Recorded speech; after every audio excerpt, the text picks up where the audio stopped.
अब देखो हम लोगों ने एफआईआर इन्वेस्टिगेशन का पार्ट देख लिया है, अब बात आती है कॉग्निजेंस की।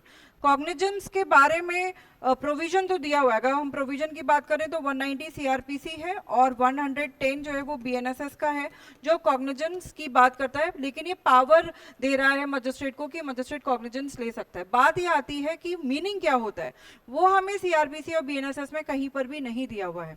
इस स्टेज का क्या इंपॉर्टेंस है और क्या मीनिंग है, आज हम इसको समझेंगे। देखो, एफआईआर दर्ज हुआ, एफआईआर दर्ज होने पर क्या होता है, पुलिस वाला इन्वेस्टिगेशन करता है। जब इन्वेस्टिगेशन उसकी कंप्लीट हो जाती है तो पुलिस वाली अपनी रिपोर्ट फाइल करता है, जिसको हम कहते हैं पुलिस रिपोर्ट। ये रिपोर्ट किसको फाइल होती है, ये रिपोर्ट फाइल होती है मजिस्ट्रेट को। मजिस्ट्रेट के पास ये रिपोर्ट जब आती है तो magistrate for the first time case में क्या करता है, अपना जुडिशियल माइंड अप्लाई करता है। यानी कि मजिस्ट्रेट यहाँ पर रिपोर्ट को एग्जामिन करके ये देखता है weather there is a prima facie case और नॉट, विच मीन्स कि क्या justice requires to proceed further और नॉट। यानी कि मजिस्ट्रेट यहाँ पर एग्जामिन करेगा और डिसाइड करेगा कि क्या जस्टिस रिक्वायर्स कि हमें इस केस में आगे बढ़ना चाहिए या नहीं बढ़ना चाहिए।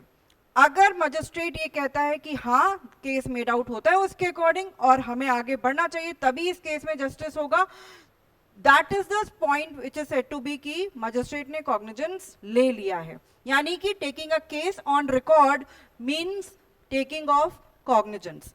यहाँ पे कोई अलग से हियरिंग नहीं होती है। जब पुलिस वाला अपनी रिपोर्ट लेके आता है, यहाँ पर एक एक्यूज को भी लेके आता है पुलिस वाला, और यहीं पर मजिस्ट्रेट एग्जामिन करता है रिपोर्ट को। और अगर मजिस्ट्रेट यहाँ पर ऑर्डर कर दे कि इशू ऑफ प्रोसेस का ऑर्डर पास कर दे, ठीक है, तो मान वही होता है, that is only a stage कि भाई मजिस्ट्रेट ने कॉग्निजेंस ले लिया है, यानी कि केस को रिकॉर्ड पर ले लिया है। तो यहाँ पर ये समझो कि कॉग्निजेंस पहली स्टेज होती है जो क्रिमिनल केस में सबसे पहली बार मजिस्ट्रेट का जुडिशियल माइंड अप्लाई होता है।